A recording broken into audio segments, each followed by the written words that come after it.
What if the World Cup stopped being only a tournament and became an investment asset with a $20 billion price tag? FIFA is proposing a company built around the rights and operations behind the most valuable competitions in international football. The plan could raise $4.2 billion by selling minority shares at an implied valuation of $20 billion. FIFA calls it development funding. UEFA calls it a line crossed, and both sides are arguing about who captures football's value. The proposed business is called FIFA Forward Enterprise, or FFE, and it would remain a subsidiary controlled by FIFA. Broadcast rights, sponsorship, ticketing, and licensing would all move into one dedicated commercial structure under the proposal. FFE would also handle tournament delivery, making it far more significant than a separate marketing or media sales agency. Others would not buy FIFA itself. They would buy a financial interest in the commercial company sitting beneath it. FIFA says it would keep majority board representation and every formal decision over rules, competitions, and the international calendar. Outside investors would have no operational role, according to FIFA, which creates the central puzzle behind the entire transaction. Divide $4.2 billion by $20 billion, and the headline capital raise equals roughly 21% of the valuation. FIFA has not disclosed a final ownership percentage, but the arithmetic reveals the scale of the proposed outside investment. Economically, FIFA would exchange part of its future commercial upside for a very large payment available almost immediately. FIFA receives cash today, while investors accept uncertainty today because they expect the business to become more valuable tomorrow. That return would ultimately depend on stronger media deals, sponsorship, ticketing, licensing, and a growing tournament portfolio. Even without formal sporting control, a shareholder's financial preference is straightforward: more revenue, better margins, and durable growth. That is why the most important distinction in this story is not ownership versus control, but control versus incentives. FIFA says nearly 16 million people attended stadiums and fan festivals during the tournament that ended this month. Its already approved budget forecasts $14 billion of revenue for the 2027 to 2030 commercial cycle.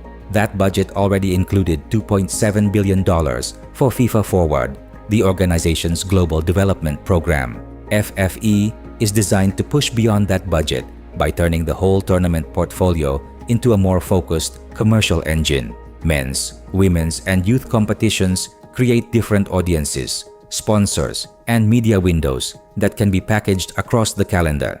Bundling those assets can make revenue easier to forecast, the company easier to value, and the investment easier to sell. The larger transformation is subtle. A governing activity would be reorganized into a company with an explicit equity value. FIFA says Thrive Eternal, a permanent capital holding company, is expected to lead the proposed group of long-term investors. JP Morgan is working with FIFA, while Open Economics is contacting prospective investors across Europe, the Americas, Asia, and Africa. Greg Maffei, formerly the chief executive of Liberty Media, has served as a key commercial advisor on the project. FIFA promises a geographically diverse investor group selected for long-term alignment, governance standards, and useful commercial expertise. The official pitch repeats three safeguards: minority ownership, no operational role, and FIFA's exclusive authority over sporting decisions. Yet the most immediate effect of the proposal is not operational. It is the amount of money offered to national associations. FIFA has 211 member associations, stretching from football's richest markets to federations with very limited resources. Each association is currently budgeted $8 million for the next cycle. The proposal increases that amount to $20 million. FIFA then proposes $22 million per association from 2031, followed by $24 million in the next 4-year cycle. A separate fast-forward program could provide every association with up to $20 million in optional one-off capital. FIFA says that capital could fund stadiums, training centers, and other projects too large for a normal development cycle. For a small federation, that promise can be transformative because $20 million may exceed several years of ordinary spending. Every member association has a vote, and FIFA says a majority must support FFE before the new structure can launch. The same federations being promised dramatically larger budgets are therefore the federations being asked whether the proposal should proceed. That does not make the vote illegitimate, but it makes the financial incentives surrounding the vote impossible to ignore.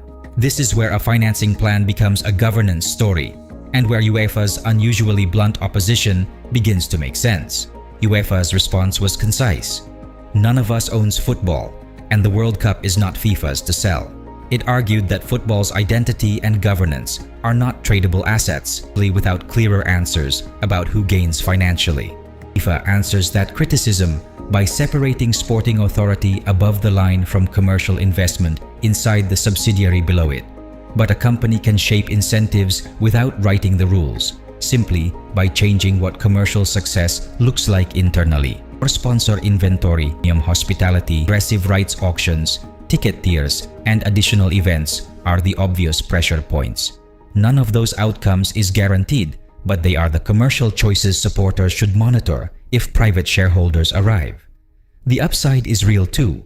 More pitches, coaching, women's football, and infrastructure in places commercial markets often overlook. The risk is that faster monetization reaches supporters through higher prices, fragmented viewing packages, or an even denser calendar.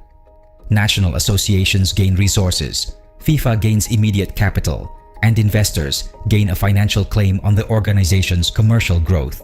Selling equity now also means sharing future upside later, even if tournament revenues grow far beyond today's $20 billion valuation. In 2018, Infantino pursued a separate $25 billion plan for new competitions that collapsed after strong European resistance. The new proposal repackages that commercial ambition inside a controlled subsidiary and connects approval directly to expanded development funding.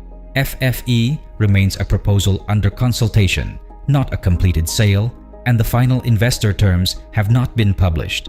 The FIFA Council must approve the required changes, and a majority of member associations must support the structure before launch. The real question is not whether the World Cup was sold today, but who should own its commercial growth tomorrow.